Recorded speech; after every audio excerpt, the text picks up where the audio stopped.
right, good afternoon to you. It's time for us to go back to the discussion board and take an issue and, of course, delve into it. And this afternoon on Good Afternoon Ghana, it is security in Ghana. So as we discuss the issues of the economy and how it is going, we definitely will have to also pay attention to our security in the country. Recently, we recorded an incident in Burkina Faso, which is definitely a border town of Ghana. And well, if a couple of also some issues bordering on security also have happened, especially within the police quarters. Just this afternoon, the police has given us some releases already with reports that have been rendered by citizenry. So we'll be getting into it, and government spokesperson on governance and security, Palgrave Boakye Danquah, will join me, and also Adib Saani, who is also security analyst, will join us for the discussion of what we have to talk about, especially that of the Burkina issue. What exactly must Ghana do going forward? Because as time goes by, it gets closer and closer. Well, let's see how we also are very big or high on providing security for Ghanaians. This is Good Afternoon Ghana. I am Annie from Pofo. We'll be back shortly and delve into the matter.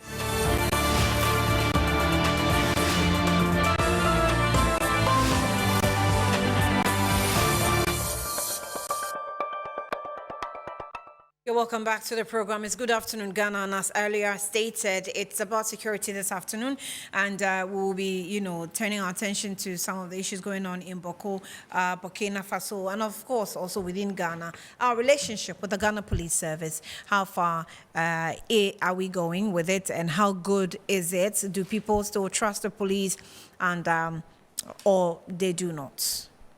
I think that, as a person, I have observed a few things on our streets, and that has to do with the police visibility. It is something that almost every president champions, but this time it seemed to have been improved very well, and within every 500 meters you'll find police officers. And so that is also, alerting us to the fact that maybe there's some attention being given to the security situation. Let's see how the discussion goes. But let's start off with the Boko situation, where I think the DC has spoken, yes, to Metro TV, and we have the recording. So let's have the details of what exactly the Boko updates looks like. I think I confirm that it's true. What happened is that the northern part of the Boko West district is bordering Burkina. And Burkina, the district that is bordering the Boko West district is called Zora. The jihadis had attacked this Zora. And one of the issues is that they burned down the police station there and engage the soldiers there.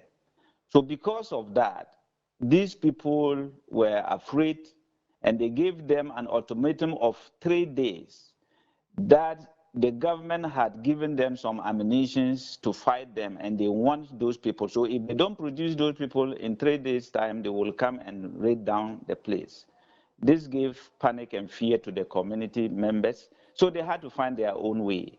So some of them actually ran into Ghana. And in Ghana, or the part of my district, Widnaba is one of the communities bordering Zoga, Teshi, Kubongo, and part of Sapelga. Now these people ran into the district, so many of them. We had to alert our immigration officers, the police, and the military to take control of the border there, so that we also be sure who are those coming in. Because you cannot tell. It's possible that the very people who are running in are the very people that we are fighting. Boko West District, we have done a lot of engagement, and our engagement has to do with sensitizing the community that are bordering Burkina Faso to make sure that whatever they see they don't understand, they report to our authorities. And that is why we are propagating this see something, say something kind of thing, that everybody will have to be alert. Our security is alert. The police, the immigration, and the army, they are all alert, and we are talking to people to be extra careful in dealing with people. So for that, so far so good. All has been fine. We cannot. We are only listening to what is happening there, but within the borders of Ghana, I can assure you that we are secured. All that we need to do is to do what we can do best, and that is protecting the borders. And that is why our security is taking control of the northern part of the district, and that is where we have the border to the Zorga district. All that we can do is to play security smartness, and that is what we are doing now. People who have come in with Naba, we have over 1,000. The TC area, we also have almost going to thousands. Well, that's Tahiru Isaku Ahmed there, who's a DC in Boko, giving us updates of what's happened there. And he has clearly drew the line between what happened in Burkina Faso and what he thinks is happening in Ghana, and has given us his word that is good. Now, so just in case you do not know what really happened recently, at least 2 Burkinabe soldiers and 6 civilians were killed Saturday in 2 separate attacks in northern and eastern Burkina Faso. Now, AFP learned Monday from the security and local sources. That's AFP details I'm giving you. The first attack took place near Burum in the northern province of the Nametenga, where a team of Defense and Security Forces, FDAS, on a mission, hits an improvised explosive device, and security source told the news agency. Unfortunately, 2 soldiers were killed and 5 wounded, and who were evacuated for appropriate care, and the source said. Now, the second attack also on Saturday occurred in the village of Kokode in the Tedokodo Bitu Road in the east central part of the country near Ghana. Army individuals intercepted the public transport bus, also causing casualties. Now, the security source added that information. Another security source says 6 civilians were killed by the assailants, who also robbed the bus passengers. Among the victims is an important economic operator in the region, said the member of the Union of Traders in the region, informing the toll of the attack.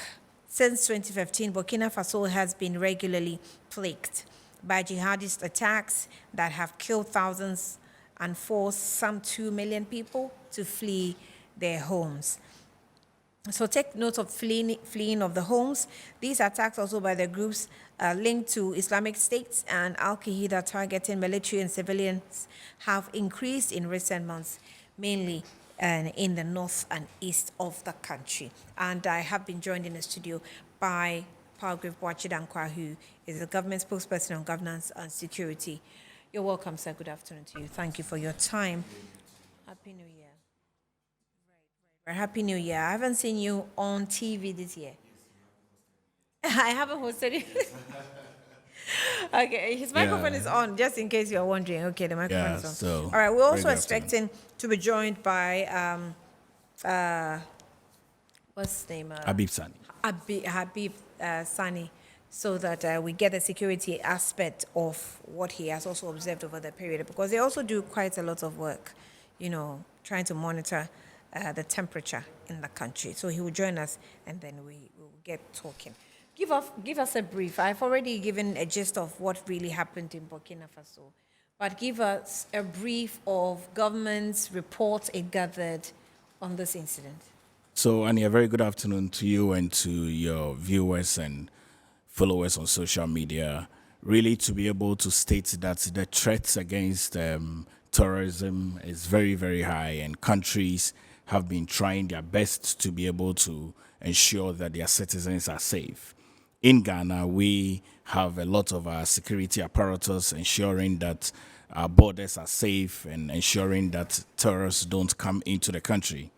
last year, you'll recall that we launched the See Something, Say Something, which was a citizen engagement awareness around seeing something within your environment which is unusual and putting together a short code for people to call 999. A very sad incident happened in Burkina Faso over the weekend where terror attacks continually plunged the country. Now, as a result of that, you know that these border towns, which are close to Ghana, have a lot of family relation. There are some people who live in Ghana who work in Burkina Faso, and there are persons who have stronger ties by marriage. As a result of that, anytime there are disturbances and disabilities in countries that are close to peaceful countries, you would have an influx of refugees coming into the country. As part of the ECOWAS community, we have welcomed these refugees, particularly many of them who are very vulnerable, women with children, and we have put them in camps. And we have their data to ensure that we have kept tracks on them, where they go to, so we know who is in there who would cause a threat to our stability in country. And so we are in support with the people of Côte d'Ivoire and Burkina Faso to ensure that their threats are minimized. But our border towns are safe, our military, our security are armed and reinforced in those areas, and we assure the Ghanaian people that they should continually remember that if you see something unusual within your community, just call 999, the toll-free number, or you would go to your district assembly head, or you go to your assembly member, or you go to a head of family, or you go to the nearest police station to inform the police of something that you have seen unusual. But I mean, terrorism is very key. In our recent conversations, terrorism has become one of the key highlights for us as a country to ensure that we combat it and even help our neighboring countries that are faced with those calamities. So I mean, when it happened, in fact, we know that Burkina Faso has actually been facing these attacks for years now. And so we may even rely on that. And because of that, we just hope that it's not really going to affect Ghana. But it's only a matter of time, really, when we say that. Well, no, I don't think it's a matter of time. Our country has been a strong environment where we have kept our security very tight. You'll recall that when President Danquah was ECOWAS chair in his 2 consecutive terms, he launched the Accra Initiative. And last year, we held the biggest security conference in the sub-region of West Africa in Ghana, where we had the security ambassadors and ministers and Ministry of Defense ministers and Foreign Affairs ministers from 7 member states who are part of the Accra Initiative. In this Accra Initiative, the real goal is to share intelligence, where intelligence that we have gathered in country, we're able to share with the 7 member states, Togo, Benin, Burkina Faso, Nigeria, that is an observer state, Côte d'Ivoire, Mali, Niger, Senegal, number of these countries share intelligence. And in that intelligence sharing, various countries are able to prepare themselves. And so Ghana is not necessarily at risk, the fact that we are border town to Burkina Faso, because our men are on the ground. We are picking intelligence continually. Other people that have been radicalized in those countries that come in as refugees, we're able to identify them, to de-radicalize them, so they do not want to perpetuate their acts of terror into our country. And then also there's always a government presence in environments where we feel that people would want to cause dissatisfaction to the peace and stability of our country. And so I do not think that it should raise a lot of cause for worry for our friends and our brothers in the neighboring towns in Ghana. But we also get the advantage of non-alliance.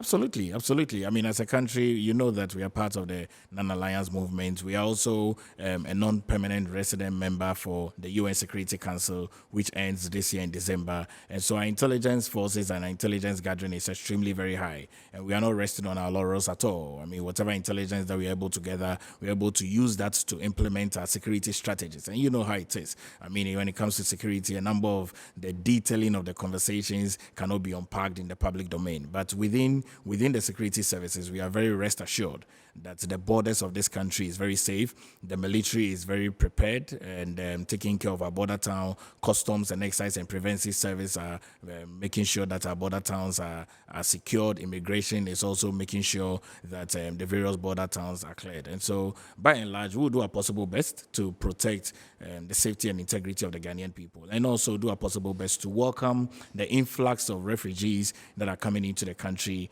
many of them who would have family ties. To welcome them? Well, there's part of our ECOWAS community and pledge. There's not much that we can do about that. But a number of them that are coming are women and children who are very vulnerable. Those that we're able to identify that are part of radicalized group, we go in to ensure that we de-radicalize them so that they do not perpetuate their acts. And you are aware that at the national security, one of our core goals in countering terrorism is to prevent. And so we are always making sure that we are preventing the acts of terrorism. It's to protect. We are making sure that we are protecting the lives and livelihood of the Ghanaian people. It's to make sure that we preempt. I mean, so even getting to the intelligence of the people to be able to see what they are thinking about. And then finally, I mean, if it means that we need to go in full force, we are very ready to combat whatever attack that may ensue. But we are safe in this I'm country. not sure of that because not until recently when the president, was heard of having made certain statement calling the U.S. security to support Ghana in protecting its borders, which some security analysts actually kicked against and condemned that because we have signed on to non-alliances. And the moment you seem to be going into alliance with the U.S., that alone can create problems for you. So I'm not sure if, first of all, you are right to say that we are in a good standing to combat any type of force that comes up against us. And secondly, for Nana-Addo as a president, having made certain comments and calls on other countries to come to the aid of Ghana, that was a dangerous comment to make, especially now that attacks are coming very close to Ghana's borders. Well, I think that President Nana-Addo Danquah Akufo-Addo's comments in the U.S. meeting must be put in context. I mean, that comment was made. The president sent a delegation to Burkina Faso to meet with them. It was headed by the National Security Minister to bring context and also to continue to pledge our support to them. I do not think that the president erred in his contest at all, and I do not think that our country is not prepared to combat anything. I mean, all the security measures that we have put in place since the threat of terrorism even increased. We have not recorded a single threat at all in this country, or it has not even come to the public domain, primarily because our security forces are at work and making sure that the various border towns are kept. We are using technology, drones in the night, during the daytime, where vehicles do not even ply, to make sure that the country is safe. And so we have all of what it takes. And clearly, I mean, as a member of the UN Security Council, we chaired the meeting in November, and one of our major highlights was the threats of terrorism within the sub-region of West Africa. And so clearly, if the president has conversations with the United States of America in that regard, I think that it does not negate how prepared we are. The persons that condemned the comment are security experts who know the inside out of maybe the security borders of Ghana and even outside Ghana. They have been part of the security body. So it's not your word against them, but if they make certain comments by us in condemning what the president said, it's better for us to consider, because it has nothing to do with politics, or it's not political. It's just telling you professionally this was wrong. No, absolutely. I mean, I think that we need to situate President's conversations in context to how prepared we are as a country to combat terrorism. I mean, President's comments cannot be added to the preparedness of Ghana as it relates to terrorism and how prepared we are to prevent terrorists from coming into our country. If you equate it in that manner, then I think that we are not being fair to the preparedness of our security forces as relates to the combat against terrorism. So I like to disassociate those comments in context so that we... So in what context are we supposed to place what the president's requests? Well, you see, I think that clarity was brought to the president's statement, especially when the Minister for National Security led the delegation to Burkina Faso to have private conversations with them. Security is a very big issue that a number of the details are not deployed out in the public domain. And even with those that I'm aware of, I'm not sure that it's in my place to even inform the public of a number of the conversations. And I think that we should leave it there to say that Ghana is very prepared in a lot of our conversations to ensure that terrorists do not come into our country. And Ghana is also prepared to make sure that people that come into the country as a result of disability in other countries that are neighbors to us, we are going through processes of ensuring that if there are any persons that are radicalized in there, they are de-radicalized so that we can continue to enjoy the peace and security and safety that we have in Ghana. All right. I am told that Adib Saani has joined us via Zoom. Adib, if you can hear me, good afternoon. Thank you for joining us. Okay, great. Good afternoon. And a happy new year to you. Happy New Year, Amene Kuntun Kununkun. And Happy New Year to Palgrave. Happy New Year. I think that's a good one. Thank you.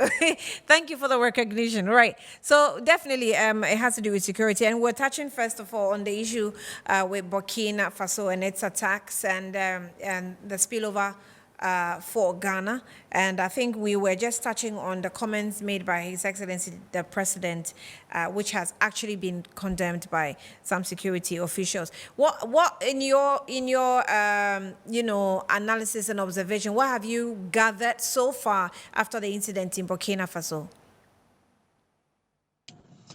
Well, thank you so much. A very good afternoon to your viewers. Indeed, I've spoken with some individuals on the ground. The recent attack happened a few kilometers from the borders of Ghana. The Zouago area is very close to Ghana. In fact, it's a walking distance. Quite a number of communities were also attacked. A police station was burnt, some markets and some homes also have been burnt. So each and every day, the threat is coming closer and closer to us, and we have every reason to be worried. Indeed, it is very possible that you might even have these militants infiltrating the asylum seekers or the refugees and coming into Ghana.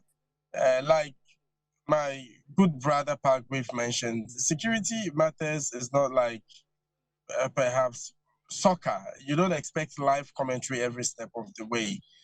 You need to be very measured in the kind of information you put out there. That is why we also are very circumspect with what we say. But surely there seems to be a threat, especially around the northern frontiers. And a lot of work has been done and is still being done to ensure that the communities around there and Ghana in general is safe. I was particularly very disturbed by the president's comments, knowing how important Burkina Faso is in ensuring that Ghana is safe. They are fighting the militants. We are not directly fighting the militants, okay? So they know them more than we do. And they share intelligence with us. And a lot of learning curves is learned from them. In fact, there are instances where criminals or these militants are killed. A search on them reveals some items, including ID cards that point to Ghana. And so if we have that good relations, they are able to pass that information to the Ghanaian authorities. But thankfully, the Honorable Kandapa was able to lead the government delegation to the area, and things seem to have returned to normal. Yeah, I actually wanted to find out the success of that meeting when he met with the Burkina Bay officials. So we now understand each other. Absolutely, absolutely. A lot of work was done. It's not everything I can see on right, TV. I understand. Very important people were met. The political leadership was met. And you know, Honorable Kandapa has so much experience when it comes to these things. And I didn't hesitate in calling on government to dispatch a delegation led by Honorable Kandapa. And he's very respected, I must say. Maybe partially because of his work in the past as, Defense Interior Minister. And of course, the work he's currently doing with, the Accra Initiative and other initiatives that they've come together to implement. So I know full well the level of respect he has within the SAP region, and I'm not surprised that in the end it was, smiles. So let me ask Palgrave first. What are we doing with the persons living around that area? I know that, well, no disrespect, but when you, by our standard of living, we appreciate, it actually detects how we appreciate information. So maybe the type of education that must be given to the people in this area who are closer to the incident will be different. A form of education. We're not just going to see something, say something, but we'll be organizing certain workshops within the area for them to appreciate where government is coming from and how they actually want them to come in support of security protection and protection. Very, very much so. When you have refugees that are coming from a terrorized country and you are keeping them in camps, definitely the people in the community would be concerned of what is happening. And so government has immediately stepped in to engage the community people to let them know that this is what is happening in Burkina Faso, for which reason you would find a number of people coming into the country. But we have set up a camp for them. And in that camp, government is taking full responsibility and assurance of the fact that their peace within their community is not going to be disturbed. You'll recall that earlier on I stated that a number of people that live in these border towns already have relationship with some persons in Burkina Faso. So some people live in the border town who work in the Burkina Faso. Some have their spouses at both other sides of the border. And so they are aware of the relationship and what is going on. But the government is not relenting to ensure that the community people are fully aware and fully engaged on how to continue to live and also how to ensure that they can always prompt government and even prompt the security services should they see something untoward. Adib, can you confirm this for us, because I know you're also on the ground? Is government, doing what Palgrave just said? I need to be honest with you. I've been a very fierce critic of, government when it comes to security matters. But what is due to Caesar must be given Caesar. A lot of work has been done. I don't think if government had gone to sleep completely, we would have been able to achieve what we've achieved over the period. In fact, I doubt we would have even been able to hold this interview because we would have been in a state of insecurity. What is happening in Burkina is really disturbing because now, according to sources, the militants control about 70% of the country, believe it or not. And that is very distressing because the French came in, they couldn't do anything. Now they've brought in the Russians. And the most disturbing thing is they've armed private citizens in the name of vigilantism to fight the militants. And so the militants have also become very ruthless. They move from one community to another, ransacking the community and killing people and asking for those who have volunteered to fight the militants. So instead of solving the problem, the government of Burkina Faso is rather exacerbating it. But that notwithstanding, it leaves us a lot of lessons to learn. So we don't have such a thing, happening in Ghana. Government is doing a lot physically, I must say, in terms of intel, in terms of ensuring to some extent border security, which I still think we have a long way to go. However, and I'm very excited Palgrave is there, okay? The most important way to address this is to address the human insecurities, to be honest. Okay, that's why I cringe when there's a border closure, because the communities, they rely on the borders as a means of survival. So when you close to prevent an incursion, you might rather be creating a bigger problem. And mind you, and this was confirmed by Professor Kwesieni when I went to Tamale with him last year for a program. He said, look, in as much as we are concerned about the external threats, people coming from outside to harm us, the one we should be most fearful about It's the internal threats, youth unemployment, people not having access to basic necessities of life, no access to, what do you call it, water, food, sanitation, health, etc. So when it happens that way, people might have a lot more reason to die than to live.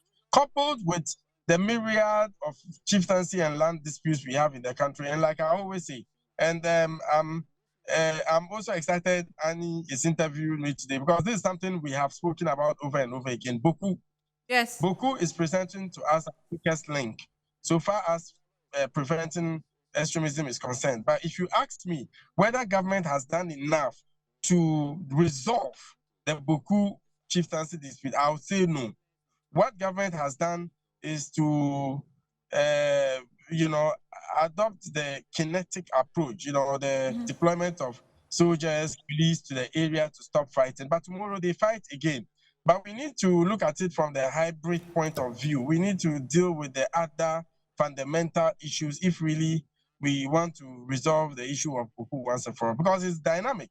It's changing by the day. It's metamorphosing into something much more complex than we think it is. The possibility of militants taking advantage, supporting one of the sides to get legitimacy and to be harbored in that area, all that. So in that case, when you, as you describe the Boko situation, you say that we're using the kinetic approach instead of maybe a hybrid one, and you're also saying that it seemed to have taken a different form now or shape. So if the Boko situation is developing into something humongous, and Burkina Faso attacks is also getting closer and closer, security-wise, how will you describe that? Well,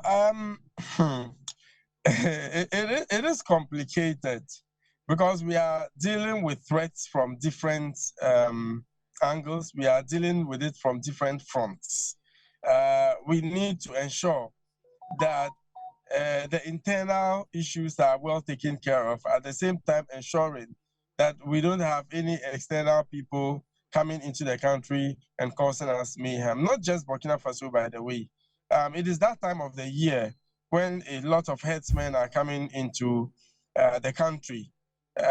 So far as I'm concerned, there are some headsmen who are coming from as far as Zamfara in northern Nigeria. They go through Benin.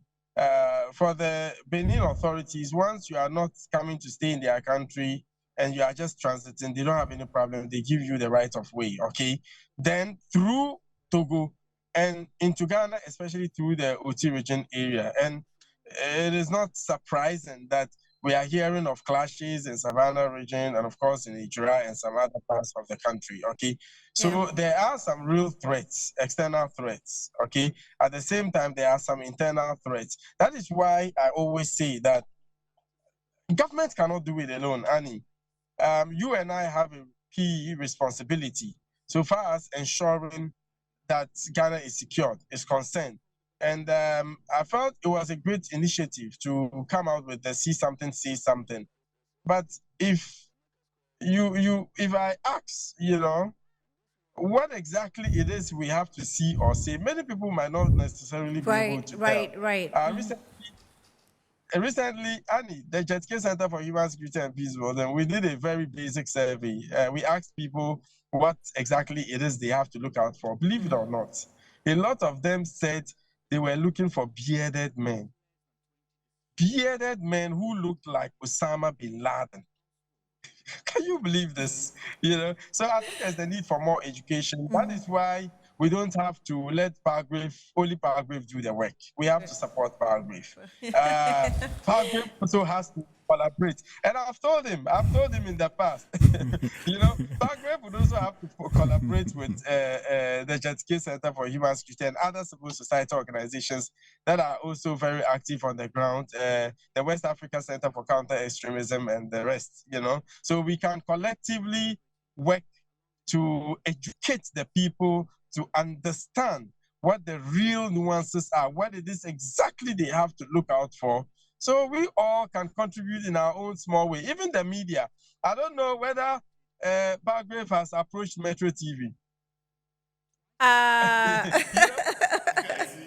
See that Abib is on a tangent of submitting proposals, early proposals to government and even to Metro TV. but the point you definitely raise is important. we do I work mean, with civil society. I particularly spoken with Yes. someone who I say, well, you see something, say something, and then the response from the person was like, see what and say what. No, And, like you're joking or I you're know, playing, but- but it was the correct question: the see what and say what. So Annie, you will recall that government launched See Something, Say Something. Abib, I'm sure, followed that campaign, and the campaign has not ceased. I mean, the campaign is continually ongoing. When we launched, I've actually realized that you launched- are running adverts on some selected media platforms. I don't know if it's what was the strategy. Annie, let me focus. Let me focus No, on. no. Yes, but you will address that. Yes, I will. because No. it's part of. Annie, I need. Let me focus. Let me focus on the rationale behind See Something, Say Something. Mm-hmm. Now we notice that security has become a part of life for everyone, and the Ghanaian people need to be enhanced a bit more as it relates to their own personal security.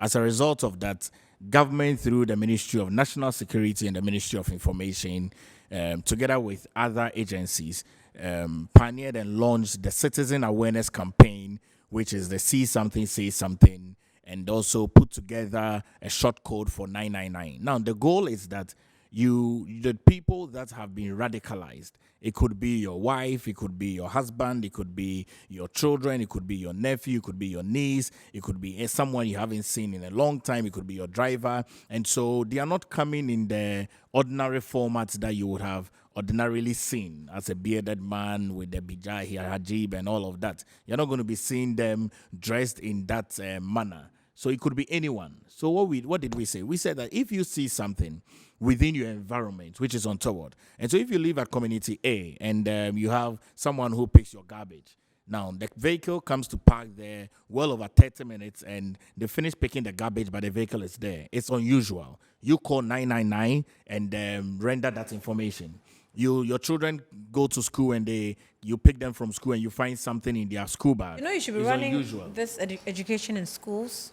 Absolutely. You have a lot of children who are let to go out to schools at dawn, sometimes 5 a.m. because I come to work early. And at the time I leave the house, there are very toddlers walking by the roadside. You don't know where they're walking to get a car or something. Absolutely. When we launched the See Something, Say Something campaign, we had groups of engagements of meeting. We met with the various stakeholders within the country, churches. If you recall, churches started having these checks at their various entrances. Churches started installing CCTV cameras. We met with the educational sector, met with teachers, met with headmasters, headmistresses, various persons at the schools to ensure that we are engaging them at various levels. And so the engagement had gone extremely very well. And it's still ongoing. There are still calls we receive at the call center 999. People still call. People share things that they have seen. And so you find vehicles that move around.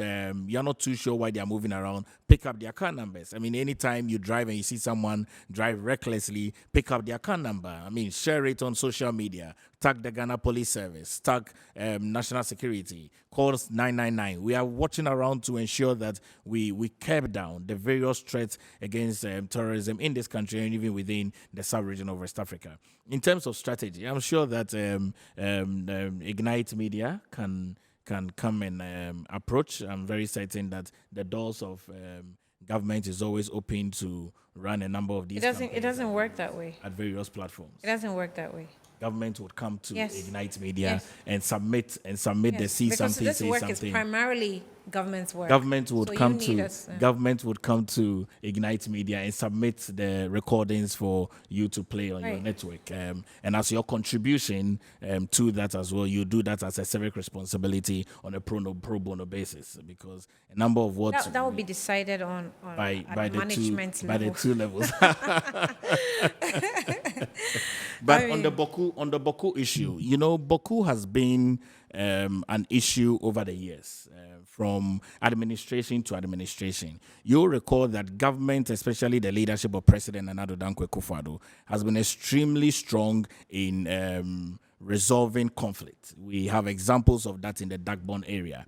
And government is within the Boku area to ensure that we restore peace. We have stated that it's important that the inhabitants of Boku themselves would want to have peace, because there's one thing government opening up their arms to bring peace and stability into your area, and it's another thing for the inhabitants themselves to want to say that we are ready for peace. And so we've seen that the citizens and the inhabitants need to have a lot more reflection within the issues that are happening in their area. And we are about the time of the year where, when there is not a lot of farming activities, then there's a lot of idleness in the way of the people of Boku. And oftentimes, within that idleness, they're having conversations. And in that conversations, issues spark up. So where they will say that family A, family B has done A and B and C, let's go and attack them.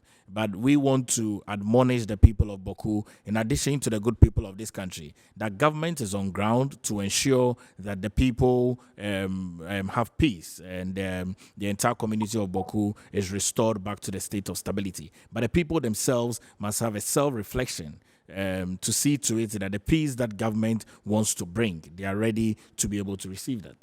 All right. I'm sure we will deal with this matter extensively, maybe on another platform when we have some more time. But Adib, I just want to pick your mind on the release that came out from the Ghana police today, and that has to do with our interior insecurity or internal security.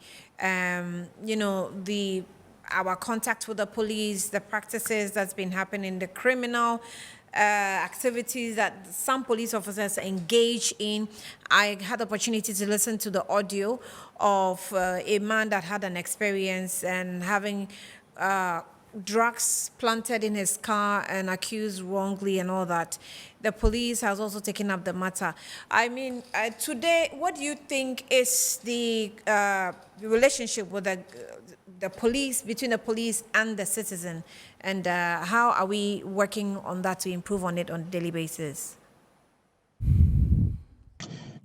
Well, I mean, over the years, it's been somewhat cordial, even though a number of incidents has resulted in a bit of an erosion in the trust and confidence the people or the citizens have in the police service. Indeed, the issue is not new to some of us. I've had a number of people walk up to me and allege that incriminating evidence have been planted on them, right, whether it is in their homes or whether it is in their vehicles, okay? And you see, we've always spoken about democratic policing. Democratic policing is also possible by ensuring accountability. And it makes me wonder why we still haven't fully deployed the use of body cams. Body cams ensures to a very large extent accountability. It makes the police do the right thing, and it makes the people do the right thing. Because for years on end, we have had to rely on he said, she said, without any evidence, empirical evidence. And this issue has come up before. And anytime it comes up, we talk about it and it ends there. At the point, I even heard that some body cams had been procured. I don't know to what extent it has been deployed, but surely a lot more work has to be done. I think if it has to be done in phases, that could help. I mean, deploy them on those on, patrols, or those on special operations, etc. I think that would help. And on the other hand, the citizens would also have to be educated to follow certain protocols so far as search is concerned. In fact, before you are searched, you have to ask the police, what is your name? Ask them to identify themselves and which unit they are coming from, okay?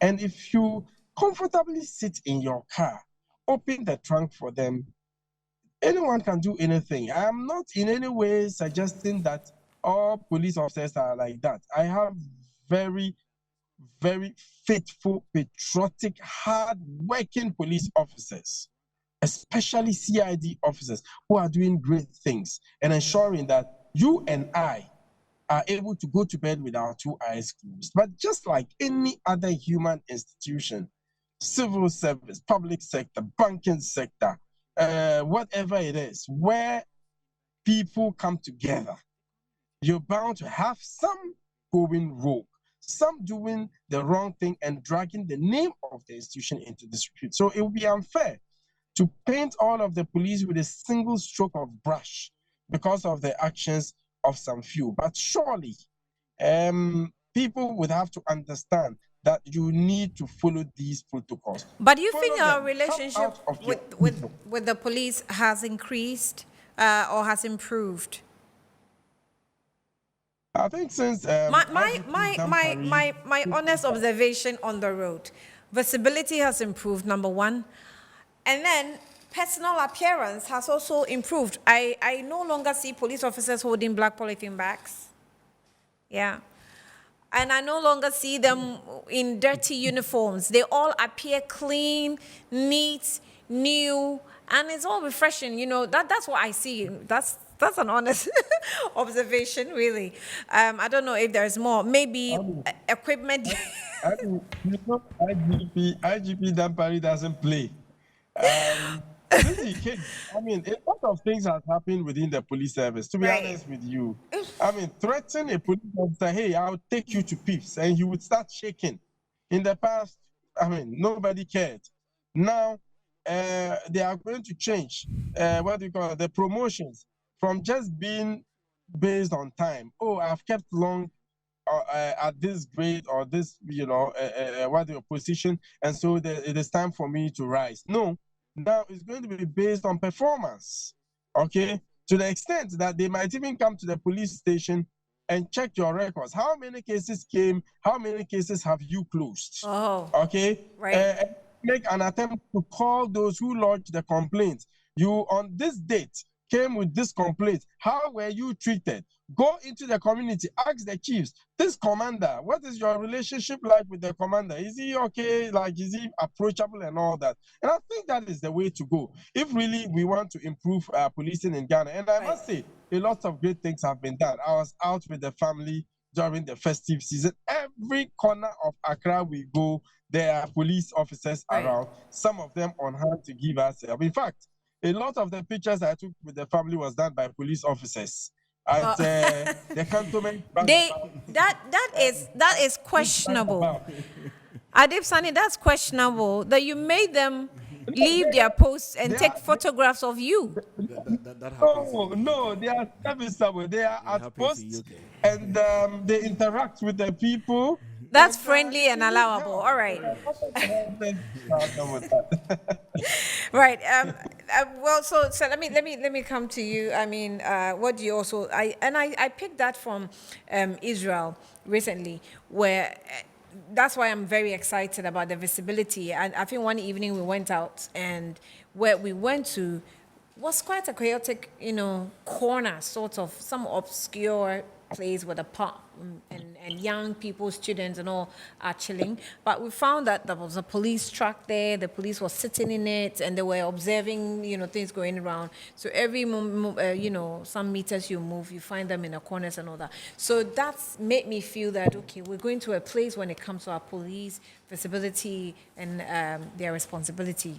Annie, I'm glad you mentioned Israel. So Bukotov, I don't know whether you remember your greetings from Israel, but in Israel, I had an opportunity of staying there and living there for 3 years. You'll recall that everyone who is 17 years old is recruited into the military, and all of them have guns. Yeah. It's come from history. Yeah.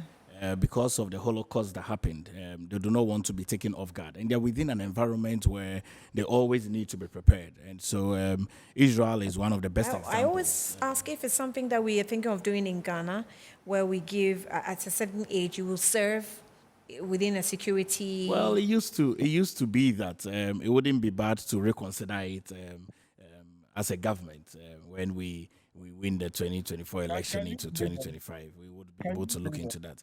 But I must commend the Ghana Police Service for their swift press release that came out yesterday. It's about a 7-pointer, 8-pointer press release to assure the Ghanaian people that the voice recording that has come out would be investigated. I listened to the voice recording. It's a deep concern, and I must apologize to the young doctor who went through such trauma. I know how difficult it is. There are times that, yes, you would find people that would stop you and instruct for you to come out of your vehicle and do searches of certain nature. Sometimes it's because the police might have picked up some intelligence. And so you just might need to comply. But the act is going to be investigated.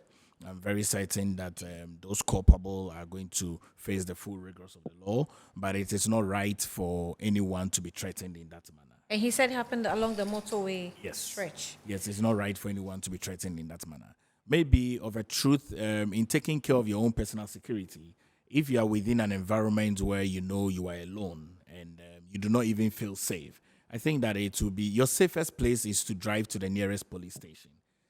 Because that's a permanent place that you can always redirect people to.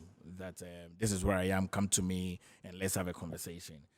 But I'm in no doubt in my mind that the IGP, Dr. Jampari, would do the very needful to ensure that these persons that are trying to discredit the very good work of the Ghana Police Service is brought to book. But we wish the Ghanaian people very well and safe within their environment, and make sure that you don't carry anything that is not needed in your vehicle. And so, people give lift as it is. I think sometime last week I was told that a teacher of TIS had an accident on the motorway. When both of them died, the teacher died and the passenger also died. He was driving his private vehicle. When they asked the family to come and identify, and they identified their daughter, they couldn't make out the man because the man just gave a ride by the side of the road. And so let's be very careful with people that we give rights to. I mean, sometimes you would even have people in uniform asking you for a vehicle, a lift, a ride. Be very careful about those ones. It's all part of taking care of your own personal security, just so you are aware and assured of what is in your vehicle at every single point in time. When you go to the washing bay, make sure that you check your vehicle before you leave your washing bay, because a lot of things do happen, so that you can be sure that you are protected and preserved. An approach I've recently taken is never to get out of my car when they're washing it. Adib, I think our time is up, but your last words, just 2 seconds before we go. Okay, so Elias Tanko sent me a very important information from the public area. According to him, and I've confirmed this from other sources, okay, the government of Burkina Faso recruited some local volunteers to protect their communities against the militants, okay? So when the militants attacked, the volunteers together with the civilians ran into Ghana, okay? So the possibility that the terrorists who are looking for these volunteers, chasing them into Ghana to target them is very high. And this is a very important information that our national security can take a look at, because it's happened in other countries. Cox's Bazar, when the Rohingyas moved from Myanmar into Bangladesh, some of them were followed and killed there. Okay, so we need to be careful. And secondly, let me appeal to Ghanaians, please. It's not all police officers who are like that. We have great police officers who are doing a lot of work, who are on hand to help at all times. So let us not be quick to paint all of the police service with a single stroke of brush because of the actions of a few. We do know that there are some bad nuts, and I do know a lot of work is being done to rid the system of these bad nuts. So let's just wait. Exercise patience, cease fire, and wait for the faceless Dr. Patrick Asiedu to show his face then we can conclude as to exactly what happened. Right. Adib Saani, who is actually a founder of JTK Center for Human Security. He's a security analyst as well. And I've also had in the studio Palgrave Boakye Danquah, who is a government spokesperson on governance and security. Palgrave, thank you. But that's the final information you got. Oh, my time is up. That's why I was just just finally to assure the Ghanaian people that the country is safe, is peaceful, under the leadership of President Adib Saani. Everyone should be rest assured of the peace and stability of the people in the northern borders. But I hope that you take up the caution that the comment he made are issues that are national security we are aware of. I mean, I'm not. He shouldn't have made that comment. Or maybe classified. Yeah, it's very classified. He shouldn't have made those comments. Right. Because anytime refugees come in, definitely we are aware of it. So there's always which is why I said they're in camps. Okay. And we are monitoring, we have their data, but I'm sure that he wanted to say it. Okay, so you're protected according to Palgrave. My name is Ania Frampofo. Thank you for watching. This has been Good Afternoon, Ghana.